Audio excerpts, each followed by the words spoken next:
Ladies and gentlemen, میں ہوں غزال احمد اور آپ دیکھ رہے ہیں سما منی۔ آج ہمارے ساتھ جو شخصیت موجود ہیں ان کا تعلق پاکستان کی کلودنگ سیکٹر سے۔ He is the C E O and founder of Royal Tag and also the chairman of chain stores association of Pakistan, mister Rana Tariq Mahmood. السلام علیکم سر، ویلکم ٹو دا شو۔ وعلیکم السلام، بہت شکریہ۔ اچھا سر، آپ نے کھیتی باڑی سے یہ مینز پریمیم کلودنگ میں کس طرح پاؤں رکھا؟ ایکچولی سوچ کے تو کوئی کام شروع نہیں کیا جاتا۔ جب آپ ینگ ہوتے ہیں تو آپ سوچتے ہیں کہ کوئی ایسا بزنس یا ایسی جاب یا ایسا کام سلیکٹ کیا جائے جو آپ کو سیٹسفائیڈ کرے یا آپ کے لیے پیسہ جنریٹ کرے۔ جی تو 1992 سے میں ریٹیل میں آیا، ایک فیملی بزنس تھا، اس میں نے جے وی کیا اور اس کے بعد اس کو کرتا رہا۔ درمیان میں ڈفرینٹ پروجیکٹ کیے، لیکن الٹیمیٹلی اللہ تعالیٰ نے اسی میں نصیب لکھا تھا۔ تو پھر میں نے بعد میں پھر یہ برانڈ شروع کیا۔ اس سے پہلے چونکہ میں کلودنگ ریٹیل کر چکا تھا، ٹریڈ کر چکا تھا، چائنا سے امپورٹ کر کے ڈسٹریبیوٹ کر چکا تھا۔ تو پھر جب اس میں آئے تو پھر اللہ تعالیٰ نے پھر کامیابی دی۔ اچھا سر، آپ اس میں آئے اور آپ نے you expanded the business quite a but, تو آپ نے کون سی ایسی مارکیٹنگ اسٹریٹجیز یوٹیلائز کی تھی؟ میں نے فوکس کیا تھا کہ جو کوالٹی ہے وہ پروڈیوس کی جائے اور ایک ریزنیبل پرائس کے اوپر لوگوں کو دی جائے، اور اس میں بہت ساری ایسی پروڈکٹ تھیں جو کہ ہمارے علاوہ پاکستان میں اس وقت کوئی فراہم نہیں کرتا تھا۔ اس سے ہمیں کافی ایڈوانٹیج ملا، اور اس وقت یہ برانڈ فنامنا بہت پرانا نہیں ہے۔ مشرف کے دور میں جب اکانومی فارملی اوپن ہوئی، جس میں امپورٹ اوپن ہوئی اور چیزیں ہوئیں، سو بہت سارے برانڈ، بہت سارے بزنسز کھلے، تو اس میں پھر ہمیں یہ ایڈوانٹیج ملا کہ ہم باہر سے اچھی پروڈکٹ لا کے لوگوں کو دے سکیں، اور ڈیفینیٹلی جو لوگوں نے پسند کیا تو اسی سے پھر سکسیس ملی۔ اچھا سر، تو آپ چائنا سے بھی امپورٹس کرتے ہیں، اٹلی سے بھی امپورٹس کرتے ہیں، جبکہ it's not like we lack in resources in Pakistan and all, تو اتنی زیادہ امپورٹس پہ ریلائنس کیوں ہے؟ فیکچولی تو اب امپورٹ پہ ریلائنس زیادہ نہیں ہے۔ انیشلی ہم 85% تک امپورٹ اورینٹڈ بزنس تھے، اب اس سے بالکل الٹ ہو چکا ہے۔ سمر میں ہم کوئی 85% ڈومیسٹکلی پروڈیوس پروڈکٹ بیچ رہے ہیں، اور صرف 15% امپورٹڈ آئٹم ہے۔ سردیوں میں تھوڑا اس کا اسکیل بڑھ جاتا ہے، کیونکہ پاکستان میں سرٹن پروڈکٹ ایسی ہیں جو کہ ابھی تک کوالٹی کی پروڈیوس نہیں ہو پاتی یا بالکل بھی پروڈیوس نہیں ہو بے پاتی۔ شک اب ہم نے مشن سر۔ طے کیا ہے کہ ہم جلد ہی جو پروڈکٹ پاکستان میں نہیں بن پا رہی ان کو ہم سٹارٹ کریں۔ کوالٹی انشاءاللہ بعد میں اچیو کر لیں گے، لیکن ہم انیشیٹو لینے کی کوشش کریں۔ سر، آپ نے کہا پاکستان میں جو بھی لوکل مینوفیکچرنگ ہم موسٹلی دیکھتے ہیں وہ اس سرٹن کوالٹی کے پوائنٹ تک نہیں پہنچ سکتی، تو آپ کو کیوں لگتا ہے کہ ایسا کیوں ہے؟ ہاں، بڑا اہم سوال ہے۔ ہم کبھی بھی بہت ہائی اینڈ پروڈکٹ ہم نے کبھی پروڈیوس ہی نہیں کی۔ اگر آپ اپنی ایکسپورٹ کو بھی دیکھیں جی تو ٹیکسٹائل بیس جتنی بھی ایکسپورٹ ہے، آپ کسی پریمیم برانڈ کی پروڈکٹ نہیں بناتے۔ اب سستی چیزیں بنا رہے ہوتے ہیں جس میں ٹی شرٹ ہے، ڈینم ہے، چینو ہے، اس طرح کی ہاؤس ہولڈ میں اگر آپ دیکھ لیں تو آپ ہوم ٹیکسٹائل لے لیں، آپ ہاسپٹلس کی بیڈ شیٹ دیکھ لیں، تو یہ کبھی بھی بہت ویلیو ایڈڈ پروڈکٹ نہیں ہے۔ اس میں ہائی کاؤنٹ کا دھاگا استعمال نہیں ہوتا، فنشز بہت اچھی نہیں ہوتی، کیمیکل پروسیسز بہت اچھے نہیں ہوتے۔ تو پاکستان کبھی بھی کسی ہائی ویلیو پروڈکٹ کا پروڈیوسر رہا ہی نہیں۔ تو وہ پھر ظاہر ہے جو اوور آل ایک آپ کی کنٹری کی سچویشن ہے، تو وہ پھر اس کا امپیکٹ ڈومیسٹک مارکیٹ پہ بھی آتا ہے۔ تو ڈیفینیٹلی جو موجودہ کرائسس ہے اس میں ہم نے اب اگر سسٹین کرنا ہے تو پھر ہمیں یا تو خود بنانی پڑے گی، یا پھر یہ ہے کہ کوئی ایسا حل تلاش کرنا پڑے گا، کیونکہ باہر کی پروڈکٹ کو اب لانا بھی مشکل ہے، اور وہ مہنگی اتنی ہے کہ اب لوگ اس کو بائی بھی نہیں کر سکتے۔ اچھا سر، آپ نے بات کی ڈومیسٹک مارکیٹ کی، تو آپ چیئرمین بھی ہیں chain stores association of Pakistan کے، تو سب سے پہلے تو for the most of the viewers who don't know about it, کیا آپ تھوڑا سا الیبوریٹ کر سکتے ہیں کہ اصل میں یہ ایسوسیشن ہے کیا؟ Chain store association of Pakistan basically Pakistan میں جتنے بھی برانڈ ہیں، یہ ان کی ایک ریپرزینٹیو ٹریڈ باڈی ہے جو کہ حکومت پاکستان سے رجسٹرڈ ہے، اور حکومت کے طے کردہ اصولوں کے مطابق ہی ہم اس کو چلاتے ہیں۔ اس میں 150 کے قریب برانڈز ہیں، جتنے بھی ٹاپ برانڈ ہیں اس میں ٹیکسٹائل کے ہوں، شوز کے ہوں، اور گروسری اور سپر اسٹور، اس میں کچھ ہمارے میڈیکل اسٹورز بھی ہمارے پاس رجسٹرڈ ہیں، اور کچھ فوڈ چینز بھی رجسٹرڈ ہیں۔ بیسیکلی اس کا کانسیپٹ یہ ہے کہ کسی بھی بزنس جس کی ایک سے زیادہ دکانیں ہوں اور وہ سیل ٹیکس میں رجسٹرڈ ہو، اس کو ہم اپنا ممبر بناتے ہیں۔ یہ کمپلائنس اورینٹڈ بزنس ہے ہمارے، الحمدللہ 100% جو بزنسز ہیں وہ انکم ٹیکس اور سیل ٹیکس کے نقطہ نظر سے فلی کمپلائنٹڈ بزنس ہیں۔ پوائنٹ آف سیل کی جو آپ نے کافی ایک مشہور یہ پروجیکٹ تھا پچھلی حکومت میں، اس کے اوپر کافی کام ہوا، تو پوائنٹ آف سیل کے اس پروجیکٹ میں ہمارے تمام کے تمام برانڈ انٹیگریٹڈ ہیں۔ اس کا یہ مطلب ہے کہ ہمارے ریٹیل سے جو بھی ٹرانزیکشن ہوتی ہے وہ امیجیٹلی حکومت پاکستان کو رپورٹ ہوتی ہے، اور اس کے رپورٹ ہونے سے جو اس کے ذریعے جو ٹیکس جنریٹ ہوتا ہے وہ اکارڈنگلی حکومت کے پاس جاتا ہے۔ اگر ہم کمبائنڈ آؤٹ لیٹس کی بات کریں تو اوور 20,000 کمبائنڈ آؤٹ لیٹس اس سی اے پی میں شامل ہیں، which is a quite significant number, and this association alone can significantly boost Pakistan's economy. تو ایسے کون سے اقدام اٹھا رہی ہے یہ ایسوسیشن اکانومی بوسٹ کرنے کے لیے؟ جیسا کہ آپ نے کہا کہ یہ 20,000 سے زیادہ ہمارے پاس ریٹیل شاپس ہیں، تو جو ہمارا ریونیو میں کنٹریبیوشن ہے وہ بلینز میں، ہنڈریڈز آف بلینز میں ہے، اور مطلب شاید 800 سے 1000 بلین کے درمیان جو ٹیکس میں نمبرز ہوتے ہیں، سیلز کے نمبر ہیں، وہ ہمارا کنٹریبیوشن ہے۔ اب ہم کیا اقدامات کر رہے ہیں اس کو اور بہتر کرنے کے لیے؟ دیکھیں، time to time priorities change ہوتی ہیں، time to time requirements change ہوتی ہیں۔ پچھلی حکومت میں ہمارا سب سے میجر گول تھا کہ ہم ان تمام آؤٹ لیٹس کو انٹیگریٹڈ کر دیں تاکہ جو ٹیکس چوری کا جو ایلیمنٹ ہے اس کو منیمائز کیا جائے۔ ٹیکس چوری کے ساتھ پھر ٹیکس کمپلائنسز بھی انشور کرنے کی ضرورت ہوتی ہے، اس کے اوپر ہم کام کر رہے تھے۔ اب جو اس وقت چیلنج ہے وہ یہ ہے کہ وہ امپورٹ سبسٹیٹیوشن کے اوپر کام کیا جائے۔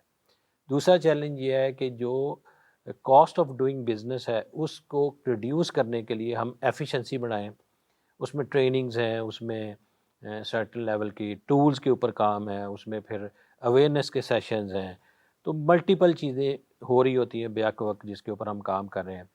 پھر ہم مختلف ایسوسیشنز کے ساتھ ایم او یو کرتے ہیں جو کہ پرسائزلی ہمارے ٹریڈ کو سپورٹ کرتی ہیں یا وہ ریلیونٹ ہے۔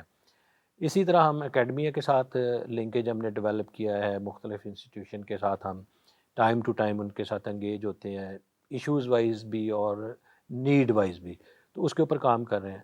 تو اس کو مختصراً یہی بتاؤں کہ ہم ہر ڈائمنشن میں، ہر ریکوائرمنٹ جو کہ ہمارے ممبران کی ہے یا ہماری اسٹیٹ کی ہے یا ہماری as a over all Pakistani citizen کے طور پہ جو رسپانسبلٹی بنتی ہے، ہم ہر ڈائمنشن میں اس کے اوپر کام کر رہے ہیں۔ اس سے اگر دیکھا جائے تو اس ایسوسیشن alone سے ہی اچھی خاصی انمپلائمنٹ بھی کم کی جا سکتی ہے، تو اس کے لیے آپ کس طرح مڈل کلاس کو اور جتنے بھی جاب سیکرز ہیں ان کو کس طرح کیٹر کر رہے ہیں؟ دیکھیں، ریٹیل میں جو جاب ہے نا وہ ہائی پیڈ جابس ہوتی ہیں، مثلاً کہ منیمم ویج کا اگر ریٹیل کے اوپر جو لوگ کھڑے ہیں تو اس کا کوئی کانسیپٹ نہیں ہے۔ اگر فرض کریں ایک بچہ، اس کی ایک فکس سیلری ہے، پھر اس کی پرفارمنس کے بونسز ہیں، اگر وہ ریونیو جنریٹ کرتا ہے اس کے اوپر اس کو کمیشن ہے، تو اس طرح سے ریٹیل ایک ہائی پیئنگ جاب ہے، ہائی پیئنگ پروفیشن ہے۔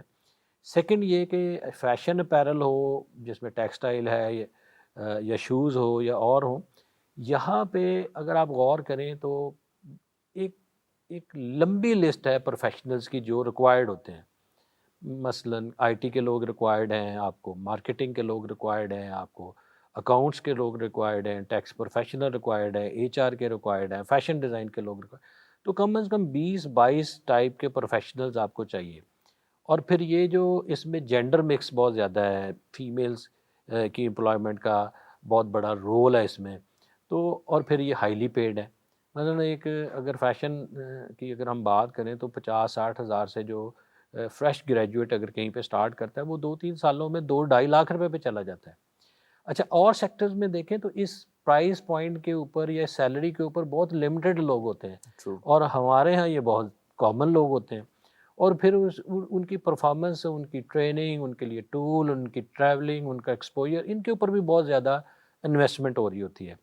تو یہ بڑا ایک ملٹی ڈائمینشنل جو بزنس ہے، اس میں جس بھی ڈائریکشن میں اگر آپ دیکھیں تو یہ فیوچر کی بات ہے، یہ آنے والے ٹرینڈ کی بات ہے. تو اس کے اوپر ہم پھر اپنے اس کی اکارڈنگ ٹو نیڈ انویسٹمنٹ کر رہے ہوتے ہیں، اور اسی کے مطابق ظاہر ہے کہ ابھی تو خیر جو پچھلے 1 1.5 سال سے جو اکنامک سچویشن ہے، تو ریسیشن اور کمپلائنسز کے ایشو آنے سے اس طرح سے گروتھ نہیں ہے. ادروائز پچھلے کئی سالوں میں ایوریج 12 سے 13% کی گروتھ کے ساتھ یہ سیکٹر گرو کر رہا تھا. اور جبکہ آپ کی اکانومی کسی بھی وقت میں 6-7% سے زیادہ گرو نہیں کر رہی تھی، تو ہماری گروتھ آلموسٹ ڈبل تھی. اور اس کی گروتھ کے ساتھ ہی جو سب سے امپورٹنٹ بات تھی کہ آپ کا ٹیکس ریونیو بڑھ رہا تھا. اب یہ جو ہماری گروتھ ہے یہ سنگل ڈیجٹ میں آ گئی ہے، اور بعض بزنسز میں یہ نیگیٹو گروتھ ہے، جو نان پرفارمنگ یونٹ ہے ہم ان کو بند کر رہے ہیں. تو اگر حالات بہتر ہوں اور سچویشن چینج ہو جائے تو میرا یہ خیال ہے کہ ہم دوبارہ سے ڈبل ڈیجٹ گروتھ کی طرف چل پڑیں گے. اچھا سر، تو it would not be wrong to say کہ فیشن انڈسٹری میں بہت زیادہ جابس کریٹ ہوتی ہیں اور اس میں بہت اسکوپ ہے ہمارے جاب سیکرز کے لیے. تو خیر بہرحال آپ نے بات کی کہ گزشتہ سال میں اور ایک طویل عرصے سے ہی میں کہوں گا کہ اکنامک ٹرموائل بڑا زیادہ رہا. تو ہاؤ وڈ یو سے has it affected the local manufacturing? اصل میں ہم نے ریئلائز نہیں کیا کہ ہمارے چیلنجز کیا ہیں. ہم پرسیوڈ ویلیو پہ زیادہ جاتے ہیں، ریئلٹی پہ کم جاتے ہیں. مثلا جب ہمارے پاس ڈالر ختم ہوئے تو ہم نے ایک دم سے امپورٹس کو روک دیا. اس کے نتیجے میں machinery, parts, raw material, finish goods, ہر طرح کی چیز رک گئی. تو اس کا ڈیفینیٹلی ایک امپیکٹ آنا ہے کہ آپ کی سپلائی چین ڈسٹرب ہوگی. دوسرا کام ہم سے یہ ہوا کہ ہم نے تقریباً ابھی یہ جو اگر ہم 15 دن نکال دیں تو اس سے پہلے جو 90% کے قریب ڈالر اپریشیٹ ہو چکا تھا پچھلے 18 سے 20 مہینے میں. تو یہ جو انفلیشن ہے، یہ انفلیشن ہسٹوریکلی پاکستان کی سب سے زیادہ انفلیشن تھی. تو اس نے امپیکٹ کیا آپ کی پیٹرول پرائس پہ، اس نے امپیکٹ کیا آپ کی انرجی پرائس پہ، اس نے امپیکٹ کیا آپ کے فوڈ اور باقی لیویبل کے اوپر. تو اس کے نتیجے میں جو امپیکٹ آیا وہ کافی شدید آیا. اب اگر مجھ سے اگر آپ پوچھیں کہ اس کے نتیجے میں اکانومی کا یہ جو امپیکٹ ہے یہ اپیرل اور شوز اور باقی بزنسز پہ کس طرح سے ہوا، تو میں اس میں آپ کو یہی کہنا چاہوں گا کہ یہ کسی بھی بزنس کی نیچر کے اوپر بیس کرتا ہے، اس کے اوپر کتنا امپیکٹ ہے. جیسا کہ آپ جانتے ہیں کہ فیمیل کی جو اسپینڈنگ ہے وہ، یا بچے کے لیے جو اسپینڈنگ ہے وہ کمپیریٹیولی زیادہ ہوتی ہے بنسبت مینز کی اسپینڈنگ جی. پہ. تو مینز کی تو ساری کی ساری اسپینڈنگ جو ہے بجلی، پانی، تیل میں نکل گئی. تو اس کی جو اسپینڈنگ ہے وہ ریڈیوس ہوئی. تو جو بزنسز مینز کے ریلیٹڈ تھے وہ زیادہ شرنک ہوئے. لیڈیز میں جو لو پرائس پوائنٹ کے بزنسز تھے ان کے اوپر زیادہ اثر آیا. باقی یہ کہ اس وقت ہم اگر دیکھیں تو ہم ایک اکانومی کے، ایک سپلائی چین کے اور ایک فیوچر اسٹریٹجیکلی فیوچر پلاننگ کے کرائسس سے گزر رہے ہیں. کیونکہ ہمیں بالکل بھی آئیڈیا نہیں ہے کہ آنے والے دنوں میں حکومت کیا کرے گی، کس طرح سے کرے گی، نتیجہ کیا نکلے گا. تو مسائل بڑھیں گے یا کم ہوں گے. تو اگر ہم سر اسٹرکٹلی اگر اپیرل برانڈس کی لوکل مینوفیکچرنگ کی بات کریں تو اس کو what do you think how much has it affected, اگر اسٹرکٹلی اپیرل کی بات کی جائے تو؟ کافی افیکٹ ہے. دیکھیں ہمارا کپڑا، ہمارا دھاگا، ہمارا بٹن، ہماری مشین کے پارٹس یہ باہر سے آتے ہیں. تو اب یہ یا آ نہیں رہے یا بہت مہنگے ہیں. تو اس کا امپیکٹ ہے. پروڈکٹ کی سپلائی چین رکی ہے تو اس سے ڈکلائن ہے. کسی بزنس پہ 20% ہے، کسی پہ 30 ہے، کسی پہ 15 ہے. ڈپینڈ کہ اس کا ماڈل کیا ہے اور اس کا پرائس پوائنٹ کیا ہے. ارے سر، آپ ایک سوٹنگ پلانٹ پر بھی کام کر رہے ہیں جو کہ ابھی اکنامک ٹرموائل کی وجہ سے وہ بھی رکا ہوا ہے. تو جب وہ آپریشنل ہو جائے گا اس سے اور کتنا فائدہ ہوگا ہمارے ایکسپورٹس پہ؟ دیکھیں میں فرینکلی میں ایکسپورٹر نہیں ہوں. میں چونکہ 25 کروڑ عوام کو بھی کپڑے پہنانے ہیں تو میرا فوکس تو پاکستان کی طرف ہے. لیکن امپورٹ سے ریلائنس تو ہٹے گی. جی جی میں یہ بات کرنا، ہم نے یہ جو پروجیکٹ پلان کیا ہے یا ابھی ہم نے پچھلے سال ایک فیکٹری لگائی ہے، تو ہم امپورٹ سبسٹیٹیوشن کے اوپر کام کر رہے ہیں. دیکھیں ریالٹی یہ ہے کہ ہمارے پاس اب پیسے نہیں ہیں. جی. ریالٹی یہ ہے کہ ہمیں اپنی چیزیں خود پروڈیوس کرنی چاہیے. تو اب اس ریالٹی کے ساتھ ہم نے زندہ رہنا ہے، تو we are working on that. جیسے ابھی آپ نے ایک خاص پروڈکٹ کی بات کی ہے سوٹنگ کی، اس میں چیلنجز ہیں. مشینری اس میں بہت سوفسٹیکیٹڈ چاہیے، اس میں اسکل سیٹ بہت سوفسٹیکیٹڈ چاہیے، اور اس میں فنشز اور کوالٹیز اور جو ہیومن ریسورس کی ڈیولپمنٹ ہے اس کے اوپر کافی اچھی کوالٹی کے لوگ چاہیے. تو ہم اس کے اوپر تینوں چیزوں کے اوپر سوچ رہے ہیں کہ مشین، اس کا ٹول اور مین. تو ان تینوں چیزوں کے اوپر سوچ رہے ہیں کہ ہم کس طرح سے اس کو مینج کر سکیں گے. ڈیفینیٹلی بہت سارا را مٹیریل تو باہر سے ہی آئے گا، کیونکہ پاکستان میں ٹیکسٹائل سیکٹر میں ہماری اسپیشلی شوٹنگ کے ریلیٹڈ، فارمل ویئر کے ریلیٹڈ کوئی خاص پروڈکشن نہیں ہے. لیکن پھر بھی اگر ہم فنش گڈس لانے کی بجائے را مٹیریل لا کے یہاں پہ اس کو بنائیں تو ہماری بہت ساری لیبر انوالو ہو جائے گی، بہت سارا ریونیو باہر جانے سے رک جائے گا. تو اس کے اوپر ہم کام کر رہے ہیں، اور لائک وائز بہت سارے بزنسز کر رہے ہیں. یہ صرف میں نہیں کر رہا، بہت سارے بزنسز کر رہے ہیں. بزنس بہت سمجھدار ہوتا ہے، جہاں وہ اپرچونٹی دیکھتا ہے وہ بزنس اس طرف کام کرنا شروع کر دیتا ہے، اور جہاں وہ دیکھتا ہے کہ اب اپرچونٹی نہیں ہے یا کوئی تھریٹ ہے تو وہاں سے وہ پھر اپنے آپ کو سمیٹتا ہے اور دوسری طرف چل پڑتا ہے. تو اس وقت پاکستان میں نے بہت سارے بزنسز کو دیکھا ہے، they are investing in Pakistan.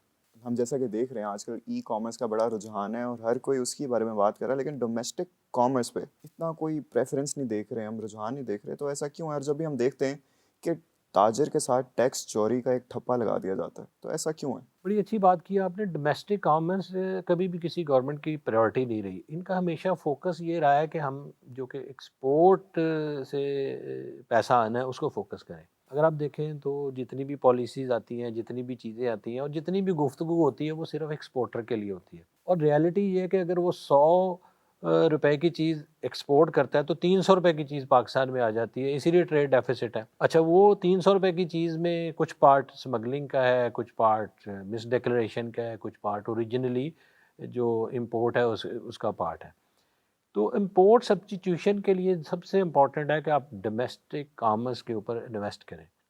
آپ پالیسیز بنائیں، پالیسیز کے اوپر کام کریں، پھر وہ لانگ ٹرم ہونی چاہیے، وہ ریلیونٹ ہونی چاہیے، آپ کی لوکل اکانومی کی بیس کے اوپر ہونی چاہیے، آپ کے لوکل ویدر کی بیس پہ ہونی چاہیے. یہ صرف خواہشات کے اوپر نہیں ہونی چاہیے کہ کسی نے باہر جا کے جرمنی میں کچھ دیکھ لیا یا اٹلی میں کچھ دیکھ لیا وہ آ کے پالیسیز بنا دیں. تو پہلا تو جو سب سے امپورٹنٹ ہے کہ وہ ڈومیسٹک کامرس میں، جس میں مینوفیکچرنگ ہے، جس میں ٹریڈ ہے، جس میں ریٹیل ہے، اس کے اوپر بڑا کمپریہنسو کام کرنے کی ضرورت ہے. اور وہ پالیسیز لانی چاہیے جو کہ امپورٹ سبسٹیٹیوشن کو سپورٹ کریں، اور پھر وہ لانگ ٹرم ہو اور لوگ اس سے پیسہ بنائیں اور پیسہ انویسٹ کریں. پاکستان میں پیسہ بنانا بھی ایک جرم ہے.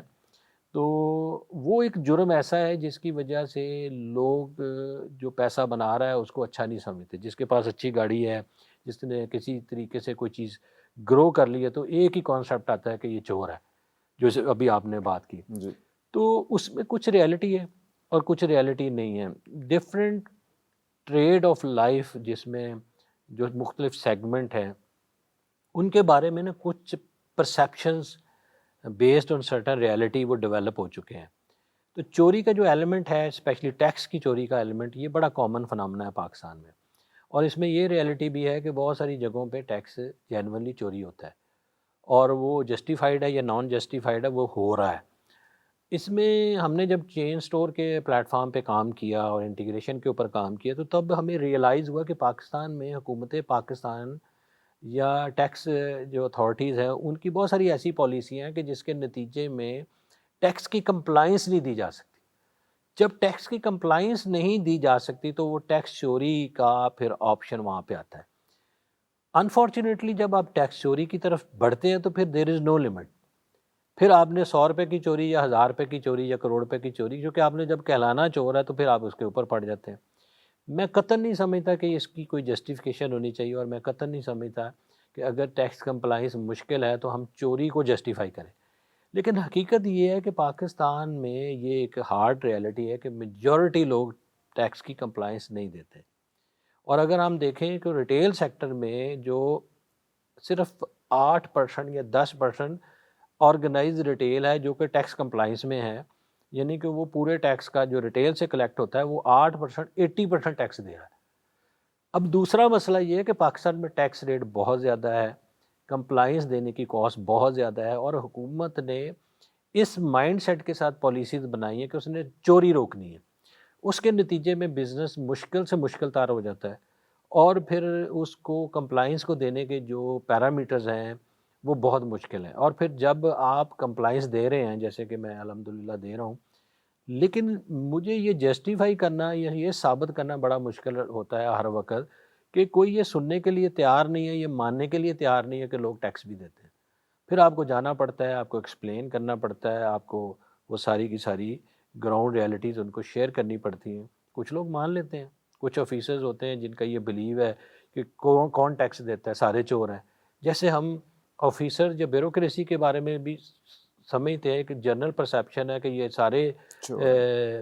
رشوت خور ہیں، کرپٹ ہیں، تو اسی طرح ٹریڈ کے لیے یا بزنسز کے لیے یہ ایک ان کے مائنڈ میں بھی ہے کہ یہ سارے کے سارے چور ہیں۔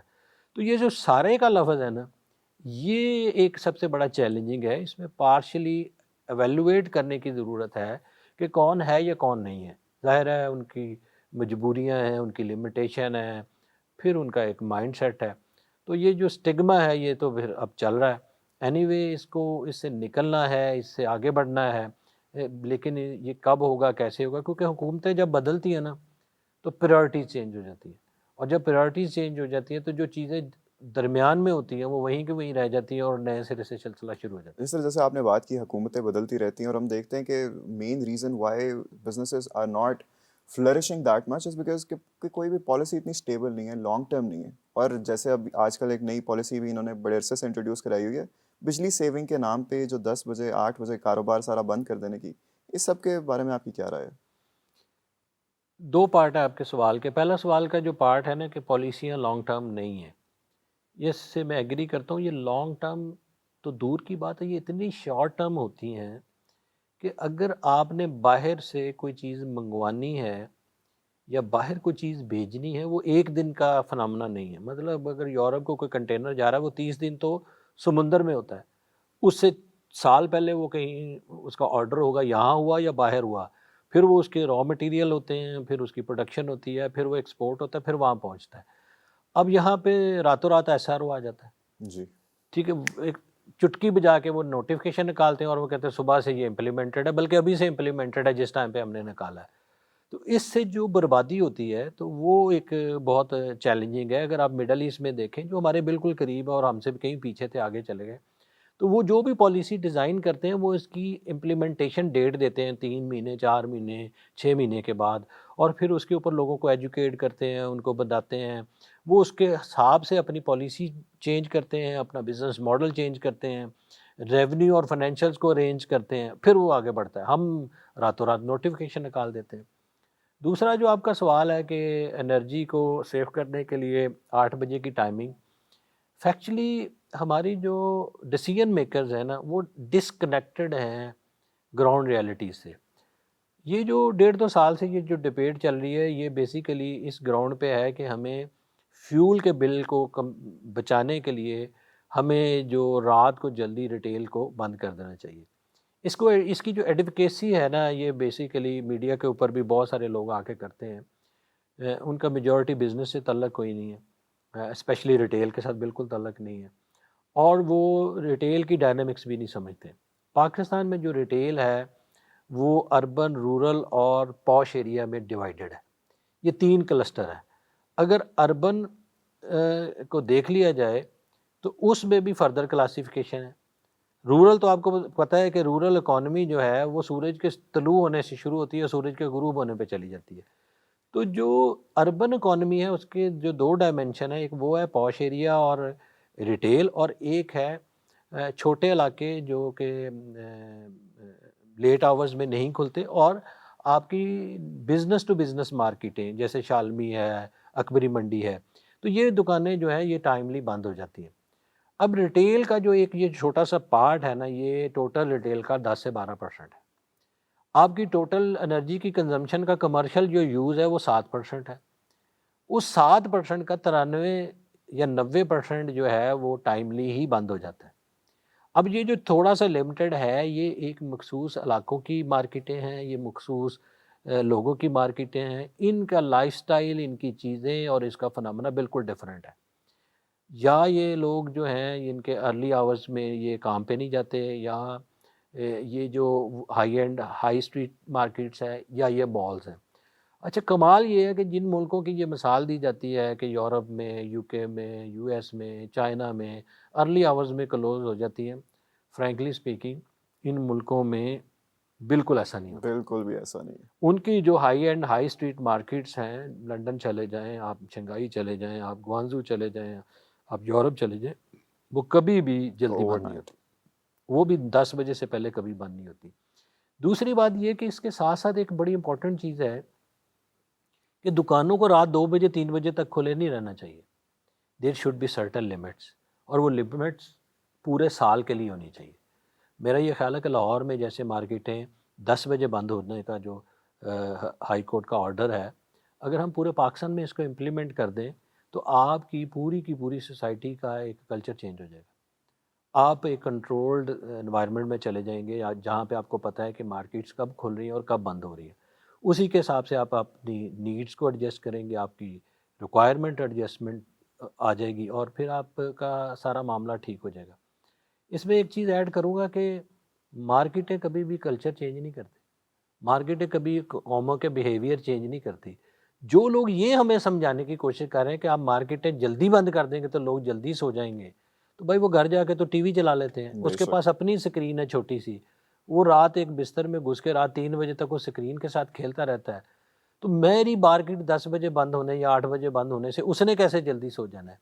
اس کے لیے آپ کو ارلی آورز ڈیزائن کرنے پڑیں گے، آپ کو اسٹریٹجیکلی دفاتر ہوں، پرائیویٹ انسٹیٹیوشن ہوں، فیکٹریاں ہوں، اسکول ہوں، پورے کا پورا ایک موومنٹ بنانی پڑے گی اور اس کو لے کے آگے چلنا پڑے گا، تب جا کے یہ پورا کا پورا پیراڈائم شفٹ ہوگا۔ اور سب سے اہم بات یہ کہ جس دور میں اب آپ زندہ ہیں، آپ کرکٹ رات کو کروا رہے ہیں، آپ ہاکی رات کو کروا رہے ہیں، آپ 9 بجے ٹی وی بند کرنے کی بجائے آپ 24/7 ٹی وی کو چلا رہے ہیں، آپ کمیونیکیشن کے سارے میٹرکس چینج ہو گئے ہیں، لائف سٹائل چینج ہو گیا۔ اس میں آپ کیا سمجھتے ہیں کہ یہ جو ریٹیل ہے، جس کو جو کہ میں نے آپ کو ایکسپلین کیا کہ جی۔ لمیٹڈ نمبر میں کھلتی ہے، اس کے بند کرنے سے آپ کا آبجیکٹیو اچیو ہو جائے گا؟ آنسر از نو۔ نو۔ تو سر یہ ڈسکنیکٹ ہے کیوں؟ یہ ہماری ڈیسیجن میکنگ اتنا فالٹ کیوں کر رہی ہے؟ ایک سرٹن لیول پہ جا کے ڈیسیجن میکرز جو ہوتے ہیں نا، وہ آئسولیشن میں چلے جاتے ہیں، ان کی کمٹمنٹ ایسی ہوتی ہیں، ان کی سیکیورٹی کنسرنز ایسے ہوتے ہیں۔ پھر ایک بڑا کمال کلچر ہے، کافی عرصے سے آ گیا، ایک سرٹن لیول سے اوپر جانے کے لیے جو ٹریننگ اور کورسز ہوتے ہیں، ان میں ایک پارٹ ہے کہ آپ کی نالج اور ایکسپوجر کے لیے نا آپ انٹرنیشنل ٹریول کرتے ہیں۔ انفارچونیٹلی وہ جو ٹریول انٹرنیشنل ہوتا ہے نا، وہ بہت سارے مسکنسیپشن لاتا ہے۔ مثلاً اگر آپ نے گریڈ 21 کی پروموشن کے لیے کورس آپ کے پاس ہے اور آپ نے یورپ، جرمنی، اٹلی کہیں بھی گئے ہیں، اور آپ کو وہ ایک سمر میں لے گئے ہیں کسی ایسی جگہ پہ جو کہ نسبتاً کراؤڈڈ بھی نہیں ہے، چیزیں بھی نہیں ہیں، ان کا یا ٹاؤن ٹائپ چیز ہے یا آپ کا چھوٹا سٹی ہے، تو اب آپ نے اس کی جو ساری ڈائمنشن ہے نا، اس کو آپ نے ایک خاص انوائرمنٹ اور خاص ٹائم میں اسٹڈی کرنا ہے، اور واپس آ کے کہنا ہے میں نے تو وہاں یہ دیکھا، وہاں یہ دیکھا، وہاں یہ دیکھا، اور آ کے آپ چوں چوں کا مربع بناتے ہیں۔ ابھی آپ نے کبھی کسی پولیٹیشین کو یا بیوروکریٹ کو سنا ہے کہ میں نے لاہور کو لاہور بنانا ہے؟ آپ گانے گاتے ہیں لاہور لاہور ہے، اور سیاستدان آ کے کہتا ہے میں لاہور کو پیرس بنا دوں گا، یا بیوروکریٹ کہتا ہے پیرس بنا دوں گا۔ میں نے جب بھی کسی سے میٹنگ کی ہے نا، وہ ہمیں یو کے کی، یو ایس کی، یورپ کی مثالیں دیتے ہیں۔ ان کو یہ پتہ ہی نہیں ہے کہ یہاں کا ویدر کیسا ہے، یہاں کے لوگ کیسے ہیں۔ اب دیکھیں یورپ میں سردی زیادہ ہوتی ہے، ارلی آورز میں کلوئر ان کی نیڈ ہے، وہ سال میں 7 مہینے سردی کے ہوتے ہیں اور ان کو جلدی بند ہونا ہے۔ مڈل ایسٹ میں گرمی زیادہ پڑتی ہے، وہاں پہ آپ دیکھیں کہ وہ دوپہر کو 2-3 گھنٹے دکانیں بند کر کے، بزنس بند کر کے گھروں کو چلے جاتے ہیں، پھر دوبارہ آتے ہیں اور لیٹ آورز کھولتے ہیں۔ حالانکہ وہ ہم سے زیادہ مسلمان ہیں، ہمارا دین بھی وہیں سے شروع ہو کے ہم تک آیا، اور ان کا لائف سٹائل بالکل ڈیفرنٹ ہے۔ ہم کہیں کنفیوز ہیں، ہم نے کیا بننا ہے، ہم نے کیا کرنا ہے۔ اب سیل ٹیکس کے لیے جب بیٹھتے ہیں تو آپ یو کے کی مثال دینا شروع کر دیتے ہیں. آپ جب سیل ٹیکس یو کے کا لینا چاہتے ہیں، لیبر آپ یوگنڈا کی دے رہے ہیں. ٹھیک ہے، آپ کی سوسائٹی جو ہے وہ کامن مین کو پے ہی نہیں کر رہی. آج کے دن میں ہم نے 32,000 منیمم ویج ابھی انٹروڈیوس کیا ہے. اگر ایک غریب آدمی کا بجٹ بنائے نا تو 80,000 میں اس کا گھر نہیں چلتا. بے اور شک. اگر بزنس 80,000 دینا شروع کر دے تو پرائس جو پروڈکٹ کی ہے وہ 3 گنا بڑھ جائے گی. اور جو اس وقت سچویشن ہے کہ ہم پورا سال ڈسکاؤنٹ لگا کے لوگوں کو پرانی قیمت پہ ڈسکاؤنٹ لگا کے پروڈکٹ بیچنے کی کوشش کریں اور ان کے پاس بائنگ پاور نہیں ہے. ہم جن چیزوں کو لاتے ہیں ہم ان کا انالیسز نہیں کرتے، اس فیصلے کا پازیٹیو نیگیٹو انالیسز نہیں کرتے. ہم آتے ہیں میڈیا پہ، ہم لوگوں کے جو آپٹکس ہیں ان کے ساتھ کھیلتے ہیں، ہم ایموشنل ڈسکشن کرتے ہیں. اب تو دیکھیں ہمارے جو حکمران ہیں وہ بھی جو موٹیویشنل اسپیکرز کی طرح ہر روز بھاشن دینے کے لیے آ جاتے ہیں. بے شک. تو میرا یہ خیال ہے کہ یہ جو پالیسیوں کا فقدان ہے وہ بیسیکلی آپٹکس سے ہینڈل کرنے کی جو اسٹریٹجی ہے نا، یہ اس کی وجہ سے ہے. کیا کس وقت کیا چیز بکنی ہے اور وہ فلوٹ کی جاتی ہے، اس کے اوپر کام کیا جاتا ہے. مستقل مزاجی سے سوچا جائے، کمیونٹی کو، لوگوں کی ہیبٹس کو، ان کی بائنگ پاورز کو، ان ساری چیزوں کو فوکس کر کے پالیسیاں بنائی جائیں تو بزنس گرو کرے گا. ایک چیز میں آپ سے کہنا چاہوں گا کہ ہمارے ہاں سکسیس کو سٹگما بنا دیا جاتا ہے. آپ جی. جس بھی سکسیسفل بزنس کو دیکھیں، جس بھی سکسیسفل پرسنالٹی کو دیکھیں، اس کے ساتھ کوئی نہ کوئی ایسی چیز جڑی ہوئی ہے کہ جس کے بعد وہ ہمارے لیے وہ رول ماڈل ہی نہیں ہے، وہ ہمارے لیے پرائڈ ہی نہیں ہے، ہم اس کو فالو ہی نہیں کرنا چاہتے. ہم نے اس کو سٹگما بنا دیا. اس کلچر سے بھی ہمیں نکلنا پڑے گا. اور انفارچونیٹلی جس وقت نیشنلائز ہوا تو جو امیر تھا وہ گالی بن گیا، اور جو غریب تھا اس کو لوگوں نے یہ کہا کہ ہم آپ کو روٹی کپڑا مکان دیں گے. وہ تو نہیں دیا، وہ دے بھی کوئی نہیں سکتا. لیکن ہم نے وہ کلچر جو تھا جس سے ہم ایک کامیاب نیشن بن سکتے تھے وہ ہم نہیں بن سکے. آج ہمارا جو ہمسایہ ملک ہے وہ اس کے پاس سینکڑوں کمپنیاں ہیں جو کہ ملٹی نیشنل بن چکی ہیں، اور ہماری بہت ساری یہ کمپنیاں ایسی تھیں جن کے اندر پوٹینشیل تھا ملٹی نیشنل بنے. ہم نے اپنی پالیسیوں اور اپنے طریقہ کار سے ہم نے ان کو بینکرپٹ کر دیا. اچھا سر، آج کل ہم دیکھتے ہیں تو گلوبلائزیشن بہت ہو چکی ہے اور ای کامرس کا دور آ چکا ہے. تو اس میں آپ کس طرح بیلنس کرتے ہیں ڈیجیٹل مارکیٹنگ کو اور ٹریڈیشنل مارکیٹنگ کو؟ دیکھیے، یہ گلوبلائزیشن کے بعد جو یہ جو چیز ہوئی ہے نا، ای کامرس، بیسیکلی دنیا بدل رہی ہے. اور کووڈ نے اس کی جو تبدیلی ہے اس کو سپیڈ اپ کر دیا. آپ کی جنریشن نے، جس نے اگلے آنے والے وقت میں زندہ رہنا ہے، تو آپ کا سوچنے کا انداز بدل چکا ہے، آپ کا ڈیسیجن میکنگ کا پیٹرن بدل چکا ہے، آپ کا پہننا اور کھانا پینا بھی بدل چکا ہے. اور اس ساری چیز کو جس نے آگے چل کے آپ کو پروڈکٹ بیچنی ہے تو اس کو اس چینج کے ساتھ گزرنا پڑے گا. جو اس چینج کو ایکسیپٹ نہیں کرے گا وہ 2 4 10 سال میں بند ہو جائے گا. تو پہلی تو بات یہ ہے کہ ٹیکنالوجی کی اڈاپٹیشن کرنی پڑے گی. دوسری چیز یہ ہے کہ آن لائن سیلز ہوں یا ای کامرس ہو یا ڈیجیٹل مارکیٹنگ ہو، اس ساری چیز کو اڈاپٹ کرنا پڑے گا. یہ ایک بلینڈ ہوگا، یہ سارا کچھ آن لائن نہیں ہوگا، سارا کچھ ڈیجیٹل نہیں ہوگا. لوگ فزیکل ریلیشن اور فزیکل چیزوں کے ساتھ ہی زندہ رہیں گے. لیکن اینی وے ڈیسیجن میکنگ کے میٹرکس چونکہ چینج ہو گئے ہیں، اور آپ کو بہت سارے ڈیسیجن کرنے کے لیے بہت سارے ٹولز اور گیجٹس مل گئے ہیں، تو آپ اس طرف جائیں گے. میں یہ سمجھتا ہوں کہ پاکستان میں یہ چیز آگے مزید بڑھے گی. آپ کی ڈیجیٹل پیمنٹس کے اوپر مختلف انویسٹمنٹس ہونے جا رہی ہیں. تو ہوپ فلی پاکستان میں یہ ایک ریولوشنری جو پروسیس ہے یہ آنے والے سالوں میں یہ نظر آئے گا. ای کامرس، ڈیجیٹل مارکیٹنگ اور بہت ساری جو ٹیکنالوجی ہے اسپیشلی پروڈکٹ کی ڈیولپمنٹ کے اوپر، یعنی کہ جو آپ نے اور میں نے کپڑے پہنے ہوئے، یہ آنے والے سالوں میں یہ مٹیریلز بھی چینج ہو جائیں گے، ان کے کمفرٹ اور ان کی جو پرائس ہے یہ بھی چینج ہو جائیں گی. تو ہم بہت مختلف انوائرمنٹ میں زندہ ہوں گے آنے والے سالوں میں. اچھا سر، ہماری باتیں تو بڑی ہو گئی ہیں، اب وقت ہو گیا پبلک کی باتوں کا. Now this is the public poll segment, جدھر آپ کے چاہنے والے اور ہمارے دیکھنے والے ہمارے سوشل میڈیاز پر آپ کے لیے کچھ سوال چھوڑ کے گئے ہیں، جس میں سے سب سے پہلا سوال آتا ہے رباب زہرا کی طرف سے رباب پوچھ رہی ہیں کہ what is your key to success؟ Focus. Focus, very precise and accurate. اچھا اگلا سوال کر رہے ہیں احسن طارق، اور احسن پوچھ رہے ہیں کہ سر میرے پاس 5 لاکھ کی انویسٹمنٹ ہے and I want to start my clothing business, تو where should I begin? Personally I don't believe کہ انویسٹمنٹ میٹر کرتی ہے بزنس کو اسٹارٹ کرنے کے لیے. It is your idea, it's you, it's your personality, it's your passion. میں نے کبھی پیسے سے بزنس ڈیزائن نہیں کیا، اور میں نہیں سمجھتا کہ بزنس کا جو سٹارٹ ہے وہ پیسے سے ہوتا ہے. پیسہ اس میں بہت امپورٹنٹ انگریڈینٹ ہے، but it's all about what do you want. آپ نے کیا بنانا ہے، کیا بیچنا ہے، وہ کس کو بیچنا ہے، کیسے بیچنا ہے. اگر اس کا آپ کے سوالوں کا جواب نہیں ہے، یا آپ نے اس کے بارے میں سیکھا نہیں ہے، وہ 5 لاکھ روپے کی کوئی اہمیت نہیں، وہ 5 کروڑ کی بھی کوئی اہمیت نہیں. میں ایسے برانڈوں کو بھی جانتا ہوں جو 200 کروڑ انویسٹ کر کے فیل ہو کے گھر چلے گئے. اور میں ایسے برانڈوں کو بھی جانتا ہوں آج جو پاکستان میں نمبر 1 ہے، وہ ایک چھوٹی سی ہٹی سے اسٹارٹ ہوئی. سر پھر بھی آپ نے کسی کو اگر روڈ میپ دینا ہو to start a clothing brand, تو اس کے لیے ایک چھوٹا سا روڈ میپ کیا ہوگا اگر ہم اس کو کنسائز کر لیں تھوڑا سا؟ اس کی پرسنالٹی پہ ڈپینڈ کرتا ہے.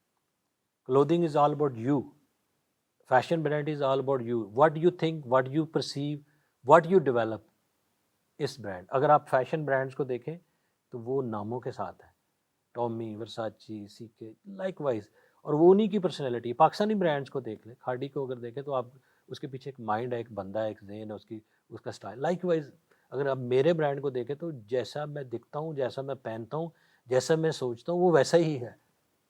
سو اس طرح سے جنرلائز میں ان کو گائیڈ نہیں کر سکتا. تو اسی سے سر اگلا سوال بھی ہمارا کنیکٹڈ ہی ہے. اگلا سوال کر رہی ہیں رضا بشارت، اور وہ کہہ رہی ہیں کہ سر آپ نے ویمن کلودنگ میں کیوں نہیں پاؤں رکھا؟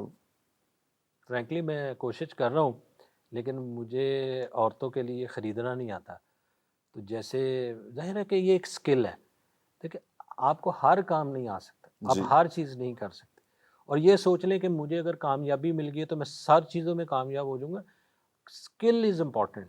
اگر میری کریٹیو سائڈ اس طرح کی ہے کہ میں عورتوں کی نیڈ کو سمجھ سکتا ہوں اور ان کی وانٹس کو سیٹسفائیڈ کر سکتا ہوں، اس کے مطابق ان کو پروڈکٹ دے سکتا ہوں، تو مجھے ضرور آنا چاہیے. میں نے کوشش کی ہے ابھی تک، لیکن ابھی تک سکسیس نہیں ہوئی. میرا خیال ہے کہ پاکستان میں ہماری بہنوں کا، بیٹیوں کا اور لیڈیز کا ٹیسٹ کمپیریٹیولی ہائی ہے. اور پاکستان کا جو وومن ویئر ہے وہ پوری دنیا میں جانا جاتا ہے اپنی کوالٹی اور ڈیزائن کی وجہ سے.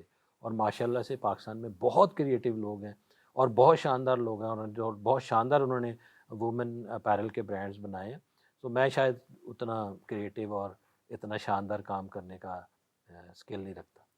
چلیں sir, that was it for our public poll segment. I hope آپ سب کو بھی اپنے جو بھی سوالات تھے ان کے جواب مل گئے ہوں. اور باقی جتنے بھی آپ دیکھ رہے ہیں، اگر آپ کے بھی کوئی سوال ہے اور آپ چاہتے ہیں ہمارے اگلے شو میں اسی طرح شامل ہونا، تو do not forget to follow us all over our social media. ساری لنکس آپ کو ڈسکرپشن میں مل جائیں گی. تو سر جاتے جاتے ٹو ریپ تھنگز اپ، سارے جتنے بھی ہمارے دیکھ رہے ہیں، جو بھی جاب سیکرز ہیں، جو بھی اسپائرنگ انٹرپرینورز ہیں، ان کے لیے کوئی چھوٹا سا میسج؟